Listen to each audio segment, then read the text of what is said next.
भारतीय अदाकार नील नतन मुकेश ने एक इंटरव्यू में इंकशाफ किया है कि उन्होंने शाहरुख खान को शट अप चुप रहने के लिए नहीं कहा था। भारतीय मीडिया के मुताबिक ऐसा 2009 के फिल्म फेयर अवार्ड्स के दौरान पेश आया था। शाहरुख खान ने मजाकन नील नतन मुकेश के नाम पर तबसरा करते हुए कहा था कि तुम्हारा नाम नील नतन मुकेश है, लेकिन तुम्हारा सरनेम कहाँ ही तुम्हारे नाम में तो सारे पहले नाम हैं। उन्होंने कहा, मैंने इस तबसरे को अपनी तौहीन समझा और कहा अब सबको चुप रहना चाहिए। अब सालों बाद नील ने वजाहत देते हुए कहा है कि मैं कभी भी अपने सीनियर्स से बदतमीजी नहीं करूंगा और ये सब एक शो के दौरान हुआ था जहां कई चीजें एक साथ चल रही थी।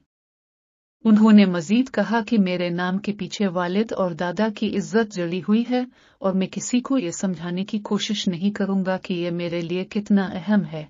अपनी फैमिली की इज्जत पर कभी समझौता नहीं करूंगा। भारतीय मीडिया के मुताबिक ये मामला दरअसल इस वक्त के तनाजुर में एक मिजाहिया लम्हा था, लेकिन नील के लिए ये उनके खानदानी वकार का मसला बन गया था जिस पर उन्होंने फौरी रद्द अमल दिया।